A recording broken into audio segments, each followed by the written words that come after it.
Hello and welcome to Enchantment of Eternity's review for Star Wars The Clone Wars Season 3. This video is a part of a series of videos where I review every episode of Star Wars The Clone Wars, one season at a time. In this video I will cover all the episodes of Season 3 of Star Wars The Clone Wars.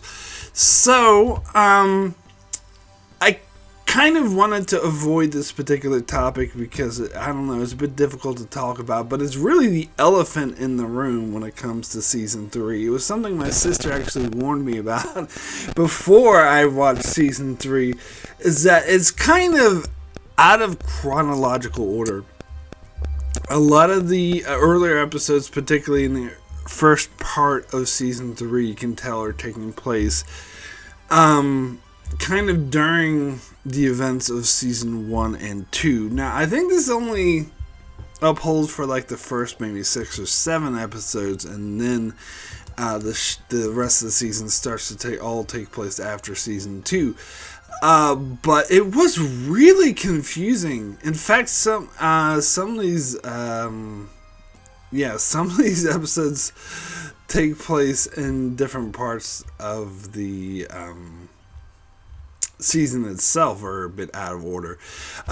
So it really threw me off, even though I was expecting it, because as I said, my sister told me about it, but I was still like, so when is this taking place? And now this is taking place, then is this one taking place in the present, or is this one in the past? Like, what the hell is going on?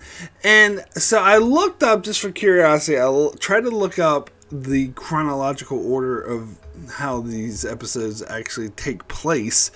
So I went to the official Star Wars website and I found this list that had the chronological order of all the Star Wars The Clone Wars episodes, and apparently, according to this website, they're all out of order within the first 3 seasons. Like, it says the first 2 episodes chronologically. The first episode chronologically is the Season 2, Episode 16, Cat and Mouse. That's the one where they were, like, hunting after that infamous guy who they thought was dead, which I didn't really care for that episode. I don't really see how this is the first chronological episode.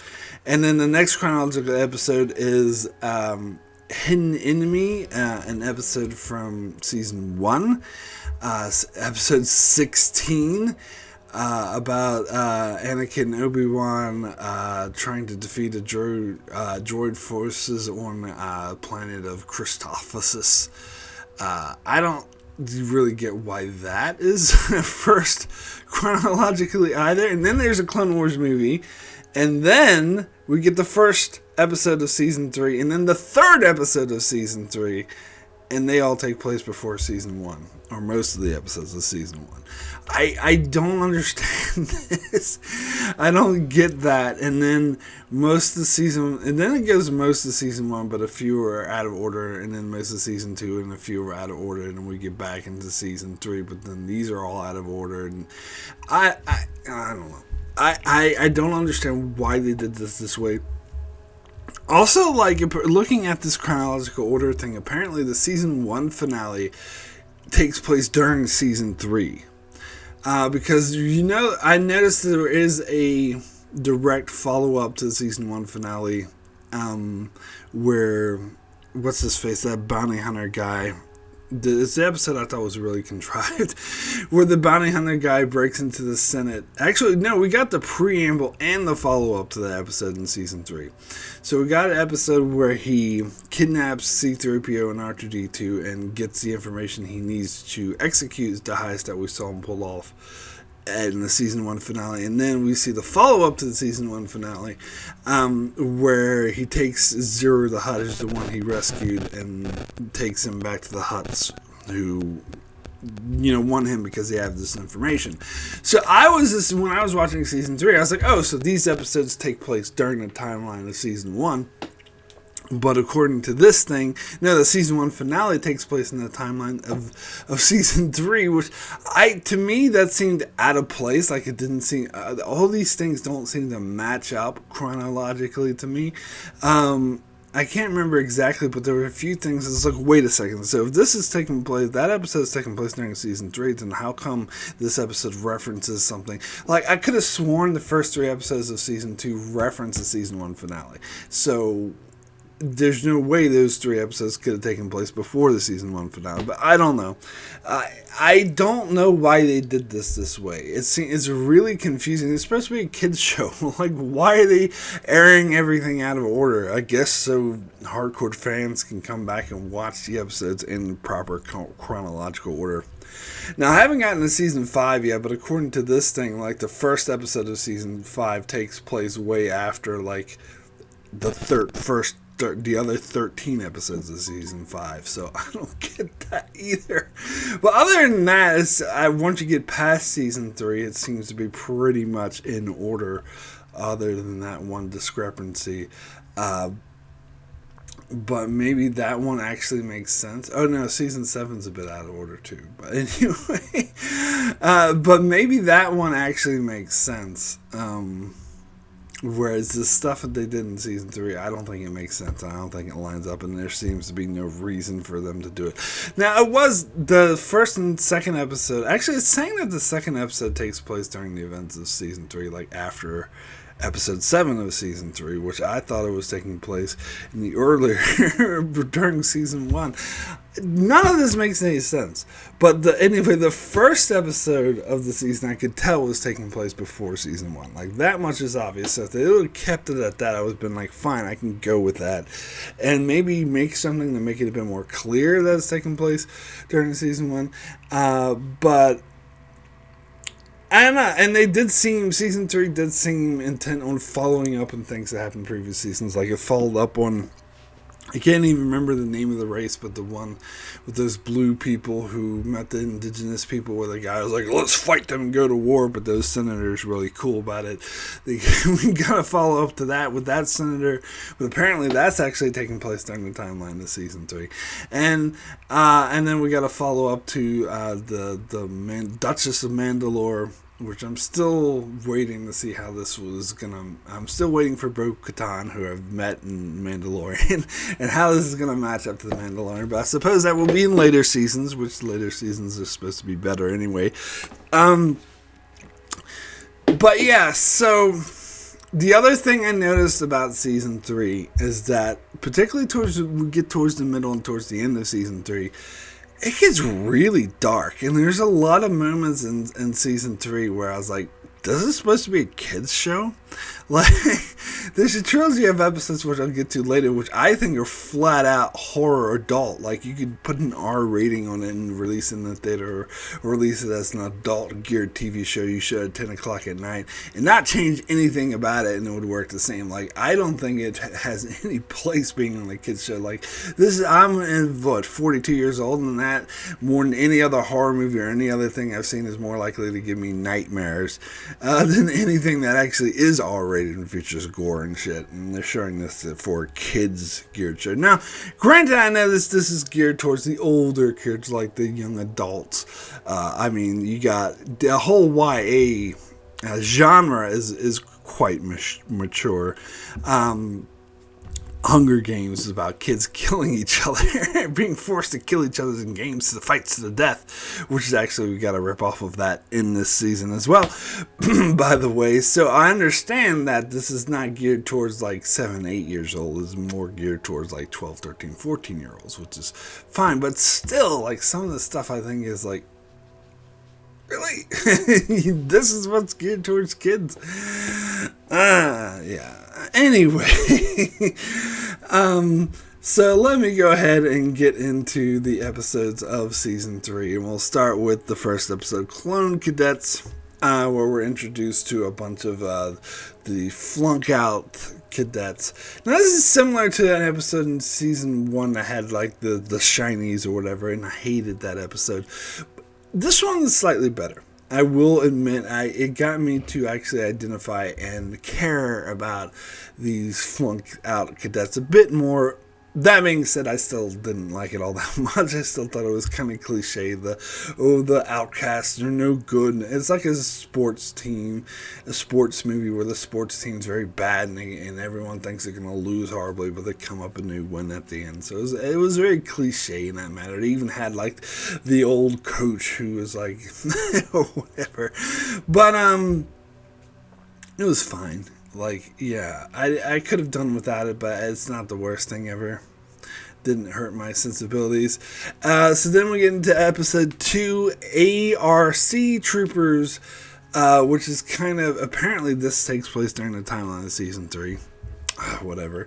And this is the follow-up, though, where we see those 2 of those flunked out cadets being, and it also takes place in Geonosis, where they clone the clones, and it's being attacked by Grievous and Ventress, and so the flunkies prove themselves during battle.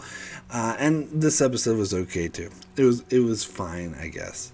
Anyway, I don't know. That's gonna be my opinion on a lot of these episodes in season 3, particularly the next one, which is called Supply Lines, which apparently this takes place during the events of season 1. Or before season 1 starts, which I don't know. I don't understand this. It hurts my head. Anyway, so in this one, we get the, let's see.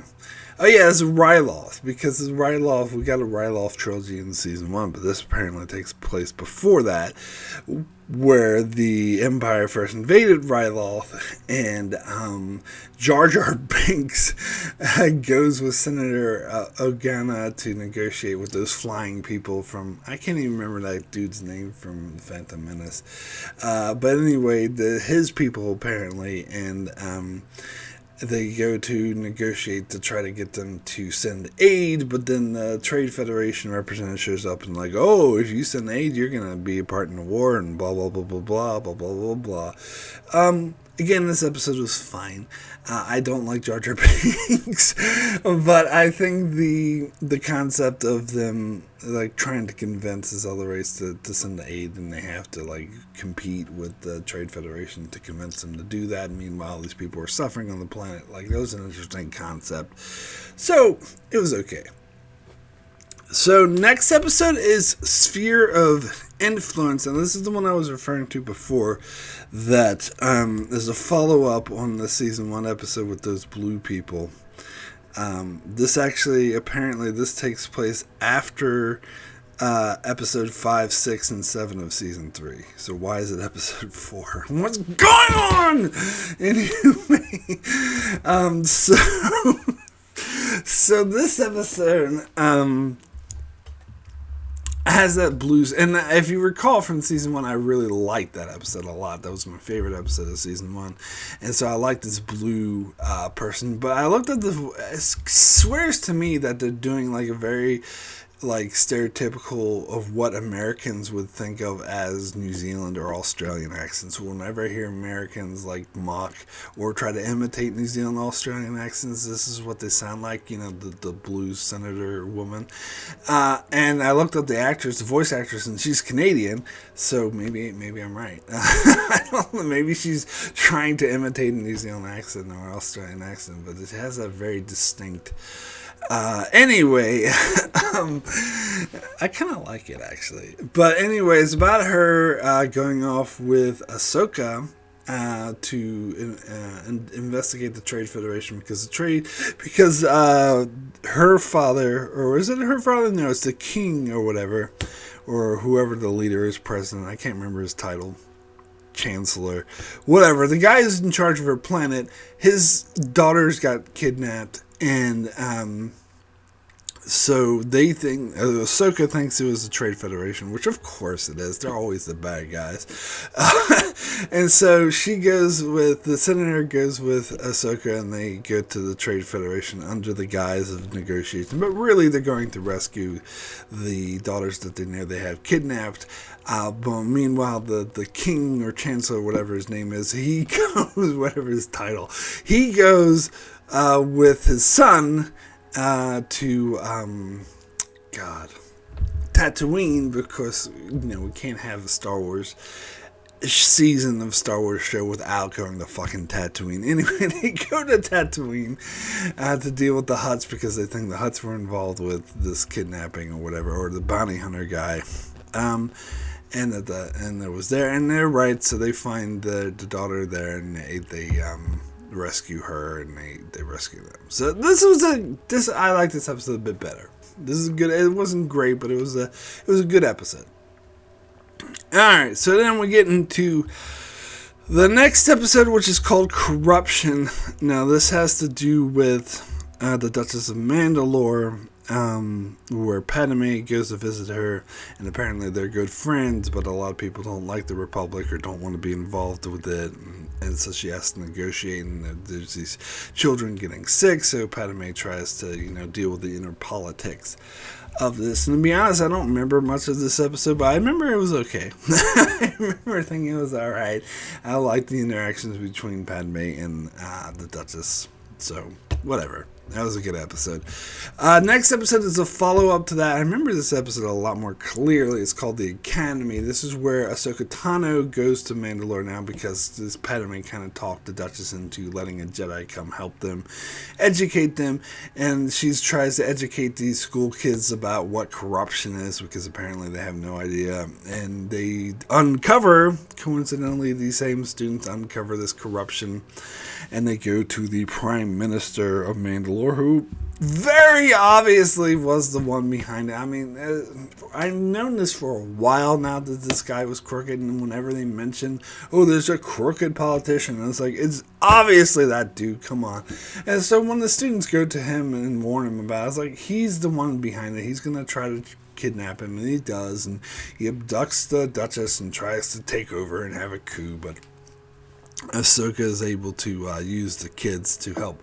Now, to help thwart this. Now, I didn't like the aspect of the kids like going off and being, ooh, what's corruption? Like it felt like a really Goonies-esque or Stranger Things-esque, and not in a good way to me. But I do like the rest of the episode. I do like Ahsoka like uncovering this conspiracy, and I do like the ending resolution. I thought was very suspenseful. So overall, I enjoyed this episode a lot too. So the next episode is called Assassin. Now, this episode clearly takes place after the season 2 finale because it follows up on events of her, this bounty hunter woman who we saw get killed, but of course this is Star Wars, no one's gonna stay dead. And she's not actually dead apparently. And yeah, they do say chronologically this takes place after the season 2 finale, but before the Sphere of Influence episode. Why that is, I have no idea. But anyway, so she attempts to kill as a tasked with assassinating Padme, and Ahsoka gets these visions about it, and so she tries to warn Padme, but she often comes off as looking like stupid or crazy, not really knowing what she's talking about, but it turns out that she's right. Now, what I liked about this episode, because usually when they pull that trope of someone has these visions, but they're like often seen as wrong, and they're seen as a bit crazy, it would be the cliche and the norm for everyone around her to dismiss her as crazy, but Padme doesn't do that. Even though Ahsoka is continually wrong, Padme shows trust and faith in her, and at the end it pays off. I love that. I think that's so much, that subverts the typical trope of the person saying, oh, I don't believe you, you're an idiot, you're crazy, until at the end they're like, oh my god, I should have listened to you all the time, you were right the whole time. Where Padme had undying, unwavering faith in her, and she knew it would pay off, and it did. I actually like that. I think that's something different. But the episode itself was a little dull. It was a little boring to get to the point. So I didn't think it was the best thing ever, but I still enjoyed it. I still thought it was a good episode. So next episode is called Evil Plans, and this is the one that I mentioned before, which was the build up to the season 1 finale. where the Jogan, apparently his name is, that stupid bounty hunter guy who was way too contrived in that season 1 finale, gets these evil plans in order to execute that heist. Now, this is supposed to be a retrospect, like, oh no, because remember, if you remember the main issue I had with that season 1 finale is like, there's no way he could have done this. Like, it's way too contrived. Like, why weren't there alarms? Why weren't there anything? But this episode tries to do the retrospective excuse the same way that Rogue One does. Like, no. See, he gets these plans from C-3PO and R2-D2 beforehand, and that's how he's able to execute this so seamlessly without setting off any alarms or drawing any attention. Okay, sure. Then, but how does that explain that he starts a firefight in a crowded city in broad daylight and nobody notices? That doesn't explain that. I'm sorry, but it's still bullshit, and this doesn't explain it. And plus, this episode itself is pretty dumb. I didn't really care for it. R2, it's like using R2 and C-3PO in a comedic way, and like the worst possible way. I mean, sometimes the comedy between these two can work, and sometimes you get the Clone Wars where C-3PO's head falls off next to his body. He's like, oh, I'm so beside myself. And then a droid starts dragging his body away. Oh, what a drag.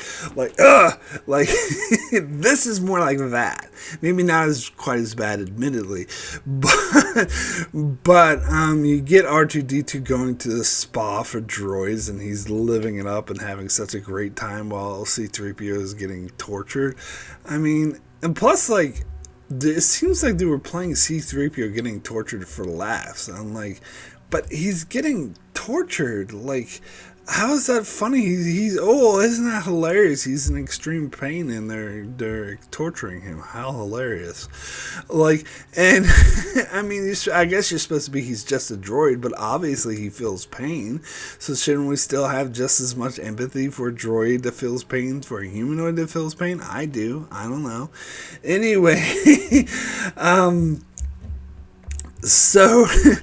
And then eventually, like, they do kidnap R2-D2, and they do get the information they need, and then they release them, erase their memories, and bring them back to where they were, like nothing ever happened. And Anakin's like, oh, where were you two? Blah, blah, blah. What took you so long? So, what's the point? If they don't remember what happened, why should we care? I mean, obviously, I already mentioned what the point is try to retroactively excuse the mistakes of the season 1 finale, which it does not. So, it's a bad episode. I don't like it. Next episode is actually, we get the follow-up to the season 1 finale, Hunt for Zero, which... This hut did appear in an earlier episode of season 3 that was supposed to be taking place before the season 1 finale, which I thought meant it was taking place during the events of season 1 and 2, but apparently it's just saying that the season 1 finale is taking place during season 3, which again I think is bullshit. I don't think it lines up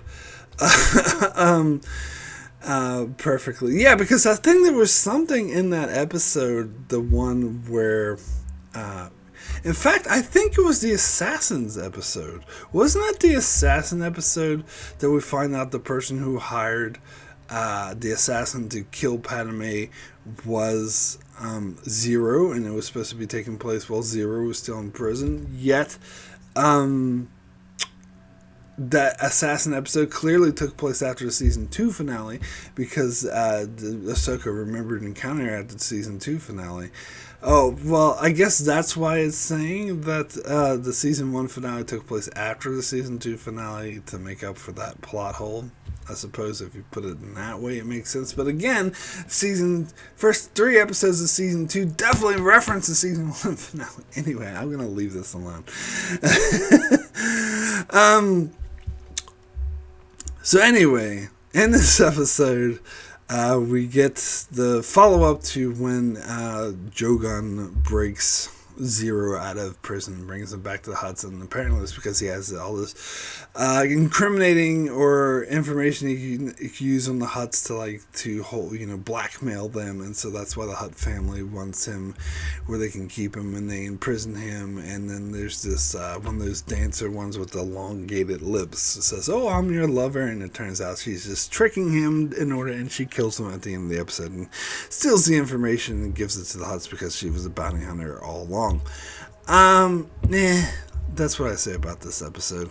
I don't care. And then, Anakin and Obi-Wan are this episode just for kicks. It doesn't really have anything to do with anything.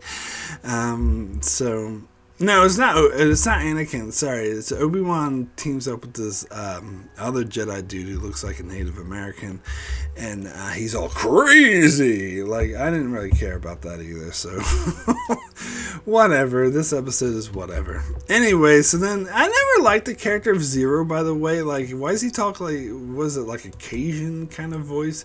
All the other Hutts are like do da do dee do, and this guy sounds like he's from New Orleans. And they're oh wow, I see there. It's what the hell?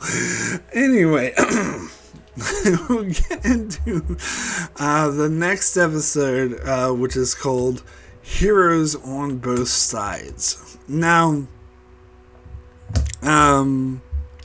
Heroes on Both Sides. So in this episode, this is when Padme goes to a friend of hers who she used to be her mentor in the Senate, and they have a close relationship, but she's a separatist. Dun dun dun dun. I really like this episode. I like the concept of not all the separatists are evil, that the separatists themselves and their Senate are being manipulated by Dooku in the same way that the Republic senators are being manipulated by Palpatine. And I love, because in this case, Padme can clearly see that these senators and the separatists are being manipulated by Dooku, and she can clearly see that Dooku is an evil man with evil intentions. But she's completely blinded to that in her own republic. She's blinded by the fact that Palpatine is manipulating her and the other senators, and that he is clearly an evil man with his own evil intentions. And so I love that dichotomy. It's so great, and it's so good to actually see that the separatists aren't, because a lot of the rest of the show up to this point typically portrays the separatists as evil. And it has just this evil, the Trade Federation always portrayed as these evil assholes that have their ulterior motives. But here we see there's actually a group of real people with real motives that you can identify with, who are actually good people. And we see Ahsoka meet the son of the senator, who's a really nice kid, and they form this friendship, and they talk about how they've been raised to see the anyone on that side as evil, and they're like, but am I evil? Do I look evil to you? This was a good episode. I really liked it. And I'll get more into the side plot into the next episode, because the next episode is the continuation. So let me get into the next episode, which is called Pursuit of Peace, which I dare say I like this episode even more. In fact, I would probably go as far to say that this is my favorite episode of the show thus far, up to the end of season 3. Pursuit of Peace, because, again, this is a really, really, politically charged, smart episode for a kids show. I mean, this is a kids show, and this is a very obviously political analogy to modern times. I know this episode came out in 2010, and it was very powerfully wrote. Well, if you look at it, and this is definitely true, that Revenge of the Sith itself was a big commentary on George W. Bush and the Iraq War. That's just a fact. And this episode seems very much in line with that. However, it's not specifically about Cheney Bush and the corruption of that in the Iraq War, but it gets really on the nose. I guess that's where the kids show part of it does, but although some adult shows would do this as well, it gets really on the nose about how this corruption works, but it does in a way that's like, holy shit. They're like really just going out there. This is like Star Trek would be proud. They're just going out there and just flat out making a very obviously left-wing progressive political statement here about, I mean, I suppose some people would argue that it could be seen as right-leaning libertarian statement as well, but I would disagree with that. But anyway, beside the point, they make a very obvious political statement here that the corrupt the bankers in this case is like these corrupt bankers want to deregulate the banks so that they can get more money, and they're using this war as an excuse to deregulate the banks, and they're using the excuse of people wanting to build more clones so they can fight the war because they don't want to lose the war and they think they're at risk. And Padme is against that. She's like, no, we can't continue this war because she's, rightfully sees that war is a bad thing and shouldn't be continued. Instead, we should seek a peace treaty, which is what she did in the previous episode. But the bankers actively try to thwart that. And of course, they are in league with both Dooku and Palpatine. The leaders of both sides are corrupt, and they're in league with both of them in order to thwart a peace, because having the war continue, having that the military-industrial complex, who all the rich corporate people were making tons of money off of this war, so they want to keep the war going in order to make more money and become richer. That's an obvious political statement to the Iraq War in modern times in general. I mean, god damn it. They're just really on the nose here. And I love it. and then you can kind of get into conspiracy theory level territory here, but they actually calls a terrorist attack, or not terrorist, you could say it's a strategic attack on Coruscant in order to force people to vote to continue the war, because they see, we need this war because we're under attack. Fuck everything else. We're under attack by the Separatists. We need to defeat them at all costs. So yeah, sure, let's deregulate the banks and let's bankroll all these more clones to be made because this industrial military complex needs to keep being funded. Like, yeah, this is a kids show. Oh my god. Like, even you say, no, it's not kids, Mark, it's like teenagers. Fine, it's a young teenagers geared towards show, and yet still this is the kind of heavy shit they're laying on. This is like complex, very obvious modern day political commentary here, which is the exact kind of commentary which I think a lot of other shows and movies are too chicken shit to do, even in 2010. And so I love the hell out of it, and I love that they lose, because that's also great commentary on modern day times. But of course Padme loses because Revenge of the Sith happened and the war was still going, so we can't have them all of a sudden find a way to get peace. But I love how there's the conspiracy, and you got the Trade Federation in there, of course, and they're all like, well, we need more money, we need to make these rich people even richer, let's deregulate everything. That's why I argued that it's not a right libertarian statement, because right libertarians do want to deregulate everything, where this is clearly saying that that's a bad thing and that's an excuse for the rich to get richer and keep the poor and keep wars going for no good reason, just so they can line their own pockets. That's a very left-leaning statement, if you ask me. I think quite obviously, I think anyone who would argue against that is obviously wrong. Now, some people might not like these episodes if they disagree with that position, which is fine if that's your political stance, and that's all you, but it's very obvious that that's what they're trying to say, and I love it for that, because I totally agree with it. Anyway, I love this episode.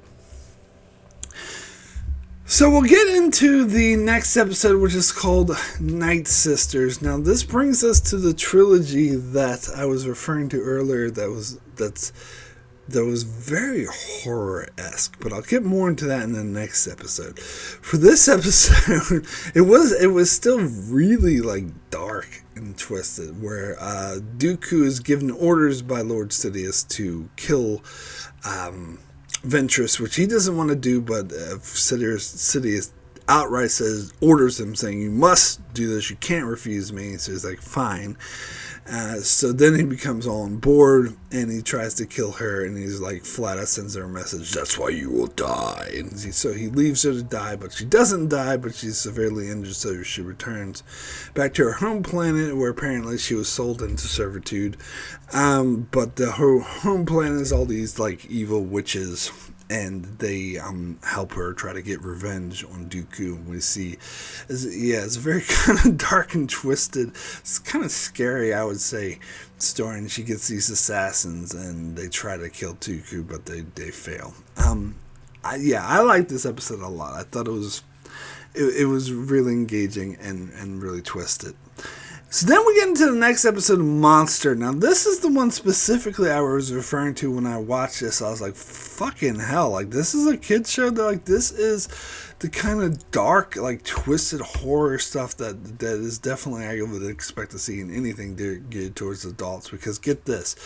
So, in order to trick Dooku, the lead witch of the Night Sisters, suggested Dooku, I'll give you a new apprentice. But of course they're going to brainwash this apprentice to actually work for them and try to kill Dooku.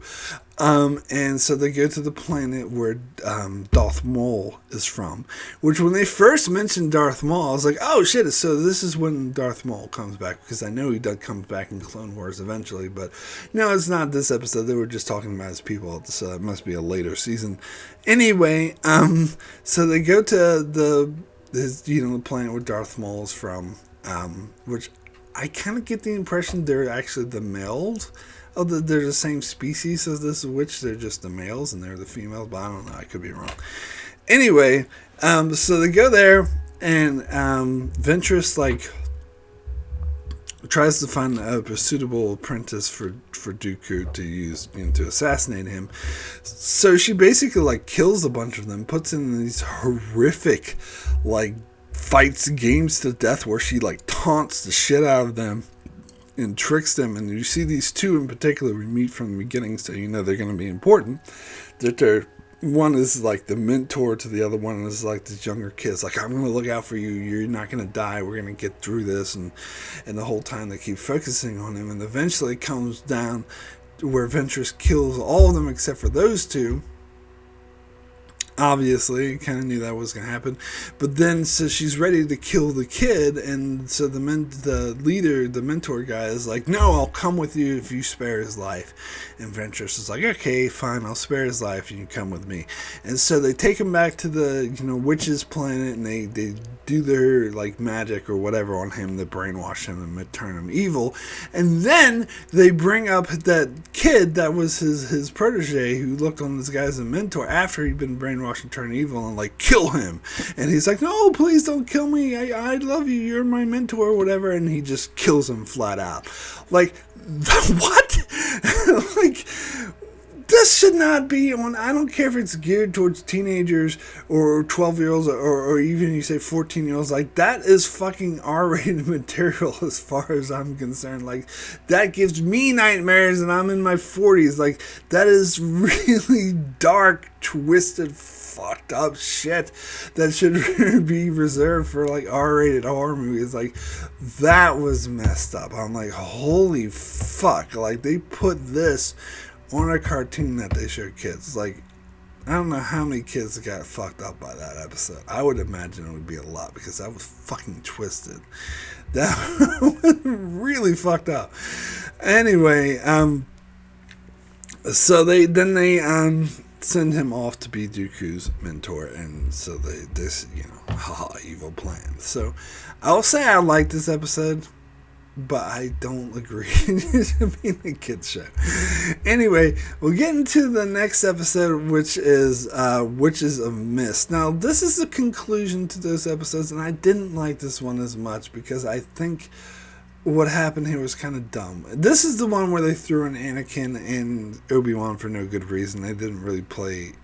Their part in this episode was kind of just a distraction, because they were hunting after the the monster, whatever his name is, who he had killed a couple Jedi. So they're going after him. And the main thing, this is where we see Ventress try to execute her plan to kill Dooku. And their plan sucks. Like they went through all this trouble to like brainwash and train this guy and plant him as Dooku's apprentice. And so instead of having him like kill Dooku in his sleep or sneak up behind him when he was least expecting, they flat out has just Ventress shows up and announces, "I'm going to kill you," and the apprentice guy's like, "Go help me kill him." Like, that was the dumbest. Well, what's the point of even putting him there in Apprentice if that's all you're going to do? You might as well just have him come with you to kill Dooku in the first place. Like, there's zero point in planting him as Dooku's apprentice, as you're just going to announce that he's evil and going to betray you to Dooku before you try it. Like, the whole point to do that is to gain an advantage, and they gained no advantage by doing that. So what was the damn point? Like, he just should have like snuck up on Dooku when he was sleeping or something and killed him. But whatever. I don't get this. This is a dumb plan. Anyway, we'll get into the next episode, which is called Overlords.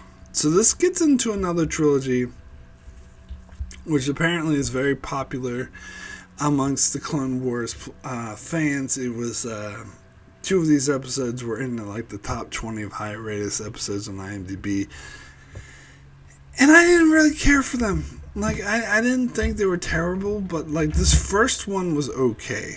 I will say I enjoyed this one, but it was obvious they were being very like fantasy, over the top, like fantasy. Like, I did like how they actually finally mentioned the fact that Anakin was the chosen one, and because that's something that this show never touched on to this point. And so it has these powerful beings like a father and a daughter and the son, and the son's like the evil dark side one, and the daughter is like the happy light side one, and the father's kind of in between, and they're like these special beings. I suppose this has a lot to do with like deeper Star Wars lore, which is probably why the Star Wars fans like it, and they'll probably say, "Mark, you're so ignorant, this has to do actually the blah blah blah, and this has to do with the legends and blah blah blah," which I don't really care about any of that yet, so I don't really care about these people, but it was okay. It was okay. I as I said, I liked that it played into that, and that Anakin and Obi-Wan and Ahsoka were in a terrible situation they had to deal with. However, we get into the next episode, Altar of Mortis. So at the end of the previous episode, they're like leaving, and then all of a sudden, like, no, we have to come back. And so I thought we were done with those people already, but no, we get another episode about him, and this time he turns, like, Ahsoka falls out of the ship, so they have to turn around and go get her because he kidnaps Ahsoka and turns her evil, and then so she ends up trying to kill Anakin, and they have to try to, I don't know. The son tries to kill the father, but accidentally kills his sister instead, and then they use her life force to save Ahsoka or some bullshit. Like, I don't know, they start to lose me with this. Like, I'm getting sick of these people. But it was okay, I guess, like seeing Ahsoka evil. But then we get into the next episode, which totally loses me, because they're still there. Like, at the end of the other episode, like, okay, we're leaving now, we're done with these people, but we get yet another episode with that stupid evil guy trying to kill people, and by this point, I'm like, I'm so done with this storyline, I want to move on. Like, one episode is all we needed. We did not need this. It seems like they're just retreading ground and repeating the same thing over and over again, and I'm just, like, done with it. I don't care. I didn't like this episode. I don't even remember what happens in it. Anyway, we'll get into the next episode, which is called The Citadel, and this starts a new trilogy of episodes that, frankly, I kind of dozed off during because I didn't find it all that interesting. It was fine, I guess, but these Jedis get captured and they have sensitive information. One of the people who has sensitive information is Captain or Commander Tarkin. Get it? It's Tarkin, it's Moff Tarkin from Star Wars. No. And of course he's an asshole the entire time, saying, oh, the Jedi shouldn't be involved in this war, blah, blah, blah, blah. I mean, I guess it was kind of cool seeing a younger version of Tarkin. It does remind you, because he's on the Republic side, so it reminds you that the Republic is what becomes the Empire, not the Separatists. So that aspect of it was kind of cool. But and Ahsoka, like, sneaks on board because Anakin didn't want her to come because he was being overprotective, which is a storyline I'm getting kind of sick of. And I thought Anakin kind of grew past that by now, but whatever. And so then we get into the second part of it called Counterattack, which they're fighting and trying to get out of the prison. And I think I fell asleep during this episode. I don't know. It's just more of the same. So then we get into the next episode, which is called Citadel Rescue, which is the conclusion of this arc, where that Jedi guy gets to have. This one's a bit more interesting because I know they had these hounds that were trying to detect the scent of Anakin and his group and all of them right there when they were trying to escape, and the hounds end up killing the Jedi guy, and he passes his sensitive information to Ahsoka, and Ahsoka's like, I'm not even supposed to be here, so she's being like the guy from Clerks, and he's like, no, but you are here, so you're meant to be here now, and so he gives them the information, and they manage to escape, and when they get back to Coruscant, Anakin's like, because Ahsoka lied to Anakin and said that this other Jedi guy, I can't remember his name. I know fans of the show were like, oh, it's obviously like that guy. How can you not know his name? But I'm sorry. First time watching the show, I don't remember that dude's name. The dude with that shit in his eyes. Anyway, Ahsoka told Anakin that he had sent her on the mission. Of course, she was lying through her teeth, so Anakin goes up to him and asks, did you order Ahsoka to get a mission? And he's like, well, apparently I did. It appears that I did. Which, the way he phrased it, and especially as Ahsoka's reaction, made it very clear that he was lying and just covering for her. Which, if Anakin had any brains, you could clearly see that's the case. But this is a cartoon, so he doesn't. He's like, okay. And then Tarkin continues to be an asshole, whatever. And Anakin actually defends Tarkin, which of course shows that he will eventually turn to the dark side, which I do like how you have those seeds in there. I think the show overall does a better job of showing Anakin as a good, powerful Jedi who's friendly and a friend to Obi-Wan and could be a good person, but planting the seeds of him turning evil to the dark side. I think the movie didn't do that good of a job. The movies, I should say, because it made it too obvious that he was the number one choice to turn to the dark side, whereas here, they're a bit more subtle about it in ways I think work better. Anyway, we'll go ahead and get into Padawan Lost. This is the Hunger Games-esque episode where Ahsoka's kidnapped by these groups of hunters who take her to a planet that has other Jedi younglings who they try to hunt for sport. They hunt for fun because full-grown Jedis are too powerful to do it, but youngling Jedis are powerful enough to provide them with a challenge, but also ensure that they can still win. Which is an interesting concept. It's like, I think there's like some classic novel about these rich Germans who kidnap poor people and take them to their island and hunt them for sport. I mean, it was parodied in this really stupid 90s movie called The Pest, which did it over top parody. But I'm pretty sure there's I never read it. I don't know specifically what it is, but I've heard about it. And so that's what this, of course, sings of, because they take them to this other world, which put them on an island and hunt them for sport. This theme has been done so many times, and but it was good. I enjoyed it well enough. Where Ahsoka brought hope to these other Padawans who lost hope and thought their only chance of survival was to run, where she convinced them to fight back, but one of them dies because of it. But she manages to kill the son of the main hunter dude, who gets really pissed off and on revenge. And that leads us into the next episode, the finale of Season 3, Wookie Hunt, where we see a Wookiee show up on this prison planet, and the Padawans team up with the Wookiee to try to defeat these hunters. And of course, if you're going to have a Wookiee appear on Star Wars, this has to be Chewbacca, because he's the only Wookiee in existence, apparently. I mean, come on, why can't you have another Wookiee? Surely there are some other Wookiees that exist other than Chewbacca. But whatever, it's Chewbacca, and he sounds just like Chewbacca. And Ahsoka, I guess it was kind of cool seeing Ahsoka team up with Chewbacca, and them and the surviving Padawans to take on the Hunters and able to defeat them. It was really exciting. I did enjoy it, and it did get me sort of pumped for it. So it was a decent finale. It was a good episode that I liked.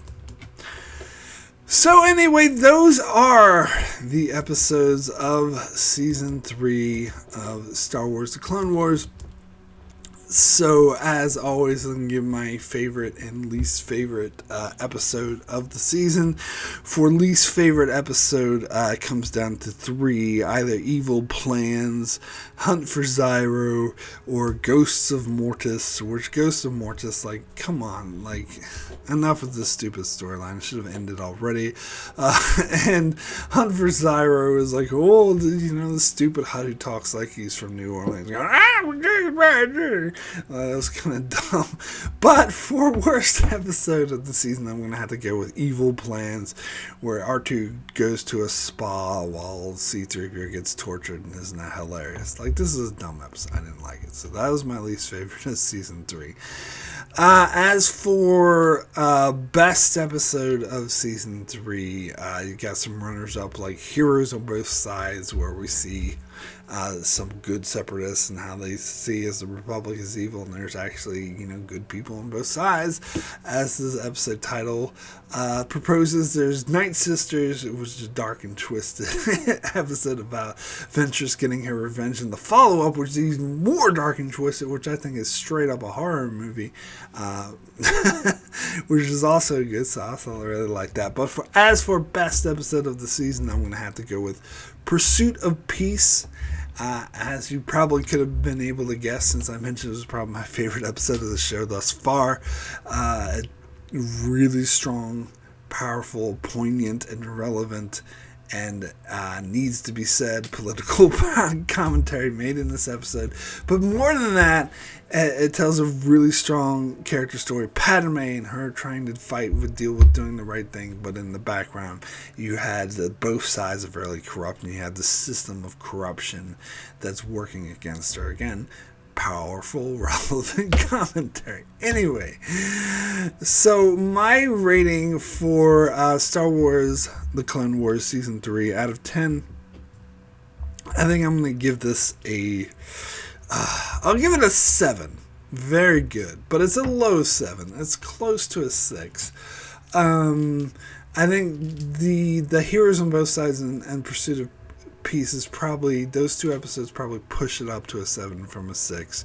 And also having those Night Sister trilogy, like, that was dark and twisted too. But without those 5 episodes, this would clearly be a 6 for me. It was just kind of average. I mean, but I like the Hunger Games stuff they did at the end of the season. That was good too, but not great. But yeah, so it's really those things that elevated from a 6 to a 7 to me. But yeah, I think I'll give this, it's a low 7. I'll give it a 7. Very good. So anyway, that is it for my review of Star Wars Clone Wars Season 3. I shall be back next month and every month after to cover the remaining season of the Clone Wars. So be sure to check out my channel for that. Also check out my channel for many more videos and other shows like Star Trek The Expanse, Better Call Saul, and Lower Decks, which I'm reviewing every week.